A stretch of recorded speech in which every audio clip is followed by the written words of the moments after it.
नमस्कार, जनवार्तामध्ये आपल्या सर्वांचं स्वागत। सर्वप्रथम पाहूया ठळक बातम्या।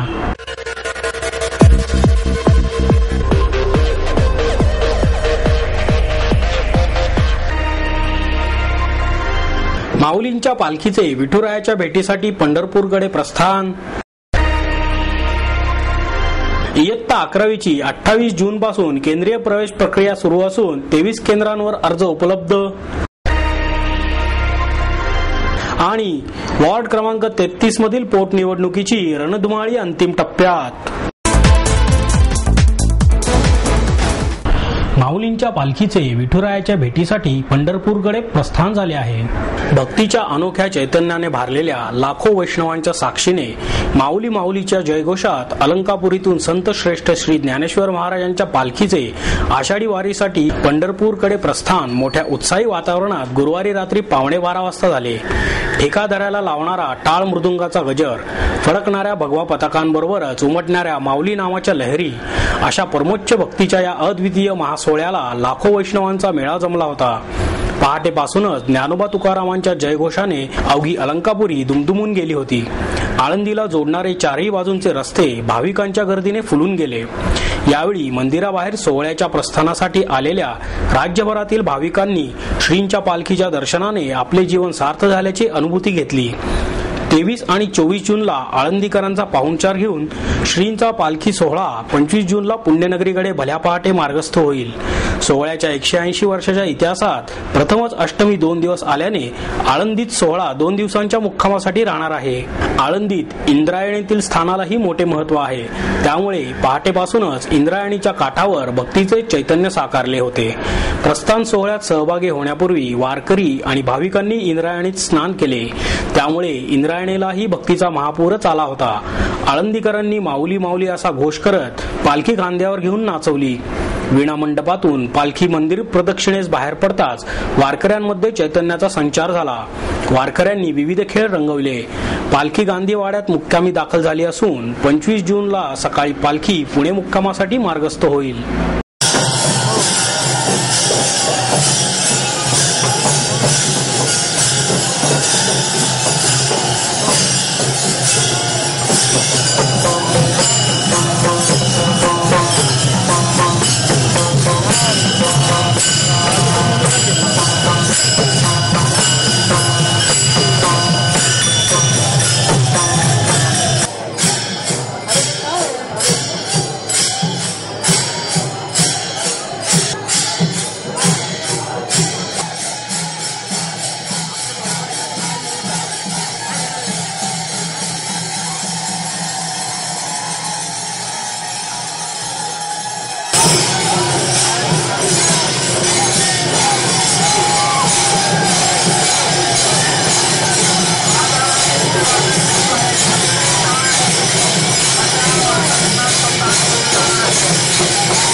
इयत्ता 11वीच्या 28 जून पासून सुरू होणाऱ्या प्रवेश प्रक्रियेचे अर्ज एकूण 23 केंद्रांवर उपलब्ध होणार आहेत।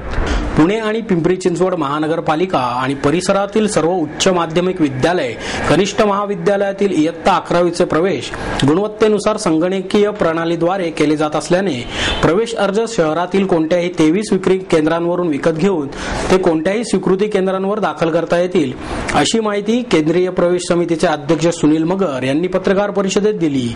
ICSE बोर्डाच्या विद्यार्थ्यांसाठी यावर्षी स्वतंत्र अर्ज छापले असून त्यांचे अर्ज फक्त मराठवाडा मित्रमंडळ कॉलेज ऑफ कॉमर्स येथेच विकत मिळतील आणि स्वीकृतही तेथेच केले जातील। सर्व शाखांचे प्रवेश अर्ज द्विभाषिक म्हणजेच मराठी आणि इंग्रजी स्वरूपात छापलेले आहेत। मान्यता प्राप्त कनिष्ठ महाविद्यालयांशिवाय अन्य कोणत्याही ठिकाणी प्रवेश अर्ज मिळणार नाहीत। विद्यार्थी आणि पालकांना प्रवेश अर्ज भरणे सुलभ व्हावे म्हणून सन 2010-11 या वर्षामधील सर्व महाविद्यालयांच्या शेवटच्या प्रवेशार्थी इयत्ता 10वी किंवा तत्सम परीक्षेतील गुणांची टक्केवारी दर्शवणारा तक्ता प्रवेश अर्जासोबत जोडला आहे। तसेच आवेदनपत्रात तपासणी सूचीही जोडलेली आहे. द्विलक्षी अभ्यासक्रमाचे प्रवेश केंद्रीय प्रवेश समितीकडून टेबल ऍडमिशन पद्धतीने होतील. एकदा द्विलक्षी अभ्यासक्रमास प्रवेश निश्चित केल्यानंतर तो रद्द करता येणार नाही. एका विद्यार्थ्यास जास्तीत जास्त 2 प्रवेश अर्ज घेता येतील. प्रवेश अर्ज मिळवण्यासाठी इयत्ता 10वी उत्तीर्ण झाल्याची गुणपत्रिकेची आणि शाळा सोडल्याच्या दाखल्याची मूळ प्रत सादर करावी लागेल. बेस्ट ऑफ 5 या शासन निर्णयानुसार माध्यमिक शालांत प्रमाणपत्र परीक्षेस एकाच वेळी सर्व विषय घेऊन प्रविष्ट होणारे नियमित विद्यार्थी तसेच एकाच वेळी सर्व अनिवार्य विषय घेऊन लेखी परीक्षेला प्रविष्ट होणारे पुनर्परीक्षार्थी विद्यार्थ्यांना इयत्ता 11वी प्रवेशास पात्र समजण्यात येण्यात येईल. सीबीएसई मंडळाच्या ज्या विद्यार्थ्यांनी इयत्ता 10वीची परीक्षा सीबीएसई मंडळामार्फत देऊन उत्तीर्ण झाले आहेत असे विद्यार्थी प्रचलित नियमानुसार राज्य मंडळाशी संलग्न असलेल्या कनिष्ठ महाविद्यालयात इयत्ता 11वीसाठी प्रवेश घेण्यास पात्र राहतील. प्रवेश अर्जासोबत गुणपत्रिका, शाळा सोडल्याचा दाखला अथवा जातीच्या प्रमाणपत्राची साक्षांकित केलेली प्रत जोडणे आवश्यक आहे. विशेष आरक्षणाचा लाभ घ्यायचा असल्यास सक्षम अधिकाऱ्याचे प्रमाणपत्र प्रवेश अर्जासोबत जोडणे आवश्यक आहे. नियमित विद्यार्थ्यांची प्रवेश पत्र एटीकेटी पात्र विद्यार्थ्यांच्या प्रवेशाची प्रक्रिया सुरू करण्यात येईल अशी माहितीही मगर यांनी यावेळी दिली. वॉर्ड क्रमांक 33 मधील निवडणुकीची रणधुमाळी आता अंतिम टप्प्यात आली आहे. गोखलेनगर येथील वॉर्ड क्रमांक 33 मधील नगरसेवक नितीन जगताप यांनी 26 एप्रिल 2011 रोजी आपल्या पदाचा राजीनामा दिल्यामुळे या ठिकाणी होणाऱ्या पोटनिवडणुकीसाठी मतदान येत्या 26 जून रोजी होणार आहे. या निवडणुकीच्या प्रचार फेऱ्या या वॉर्डात मोठ्या उत्साहाने काढल्या जात असून प्रत्येक उमेदवार हा लोकांच्या घरोघरी जाऊन आपल्यालाच मत द्यावे असे आवाहन करीत आहेत. सुरेश कलमाडी यांच्यावर केलेल्या कारवाईचा निषेध म्हणून नितीन जगताप यांनी आपल्या पदाचा राजीनामा दिला असून ही निवडणूक लादली गेली असल्याचे बाकी उमेदवारांकडून सांगण्यात येत आहे. या पोटनिवडणुकीत काँग्रेस, राष्ट्रवादी काँग्रेस, भाजपा, शिवसेना या पक्षात युतीनं झाल्याने या ठिकाणी प्रत्येक पक्षाने आपापला उमेदवार स्वतंत्र उभा केल्याने या ठिकाणी चुरस निर्माण झाली आहे. पुढील 6 महिन्यात महानगरपालिकेच्या निवडणुका येऊन ठेपल्या आहेत. त्याच पार्श्वभूमीवर हा राजीनामा देऊन जनतेच्या आणि महानगरपालिकेच्या पैशाचा अपव्यय का असा प्रश्नही यावेळी उमेदवार आणि त्यांचे कार्यकर्ते विचारित आहेत. लाखो रुपयांचा चुराडा या ठिकाणी होत असून प्रत्येक उमेदवार पुढील निवडणुकीची रंगीत तालीम म्हणून या निवडणुकीकडे पाहत आहे.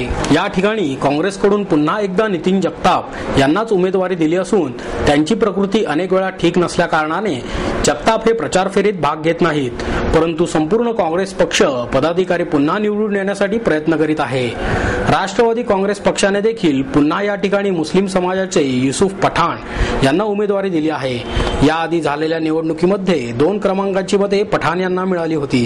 राष्ट्रवादी काँग्रेस पक्षाचे माजी सभागृह नेते निलेश निकम यांचे युसुफ पठाण हे खंदे समर्थक असून येणाऱ्या सार्वत्रिक निवडणुकीत पॅनलच्या दृष्टीने निलेश निकम हे देखील युसुफ पठाण निवडून यावे यासाठी शर्थीचे प्रयत्न करीत आहेत. शिवसेनेने पुन्हा पूर्वीचेच उमेदवार तम्मा उर्फ राजीव विटकर यांना उमेदवारी दिली असून शिवसेनेच्या संपर्क प्रमुख आमदार डॉक्टर नीलम गोरे यांच्या संपर्क प्रमुख पद काळातील ही पहिलीच निवडणूक असल्याने त्यांनी शर्थीचे प्रयत्न लावले आहेत.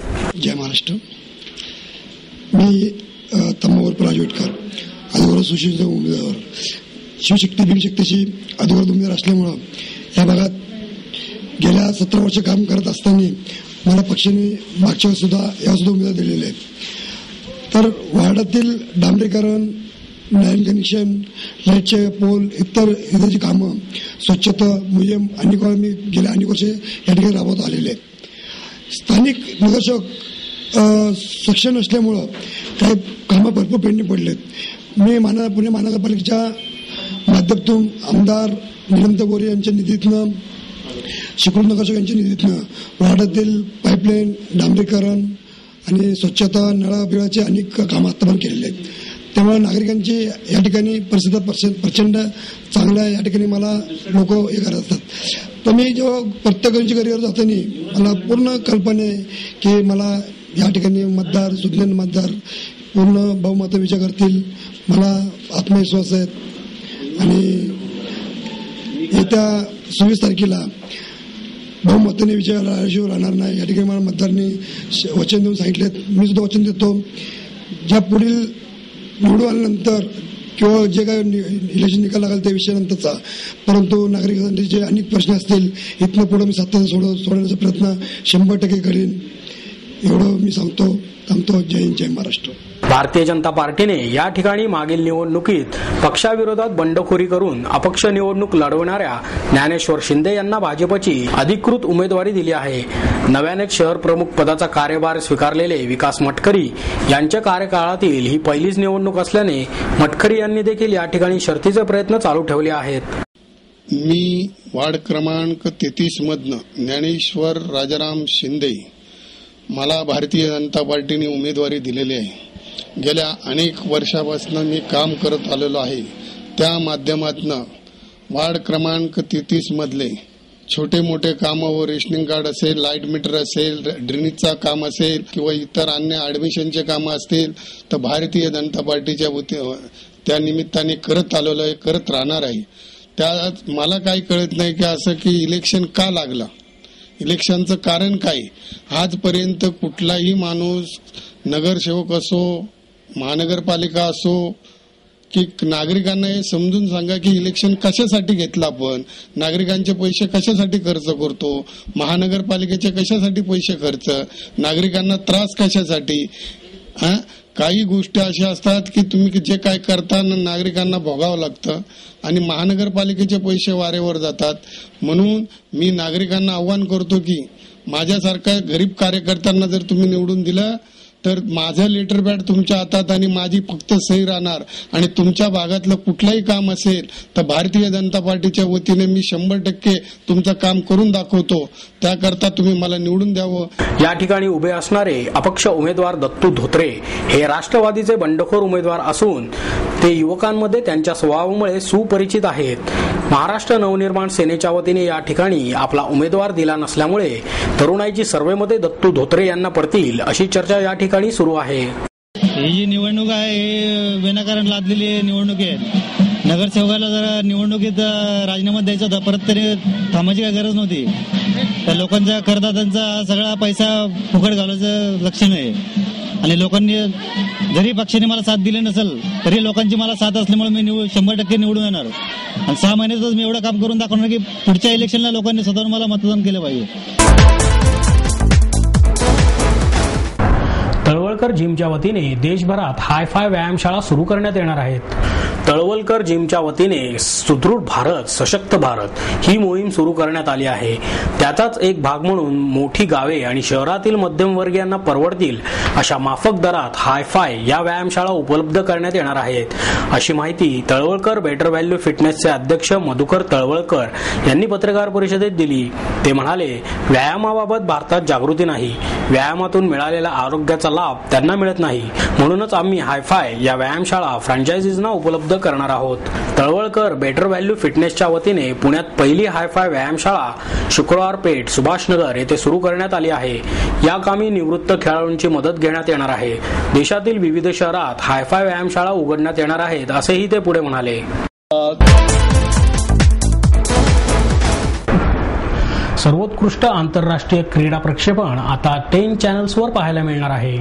जगात कुठेही सुरू असलेले क्रिकेट, फुटबॉल, टेनिस, गोल्फ यांसारखे क्रीडा प्रकार आता 10 नेटवर्क स्पोर्ट्सच्या 10 क्रिकेट, 10 ॲक्शन, 10 स्पोर्ट्स या तीनही वाहिन्यांवर दिसणार आहेत, अशी माहिती 10 स्पोर्ट्सचे वितरण प्रमुख शुभादीप भट्टाचार्य यांनी पत्रकार परिषदेत दिली. 10 क्रिकेट या वाहिनीवर सध्या भारत आणि वेस्ट इंडिजचे कसोटी सामने सुरू आहेत. 5 क्रिकेट बोर्डांच्या प्रसारणाचे हक्क 10 क्रिकेट कडे असून यामध्ये वेस्ट इंडिज, पाकिस्तान, श्रीलंका, दक्षिण आफ्रिका आणि झिम्बाब्वे यांचा समावेश आहे.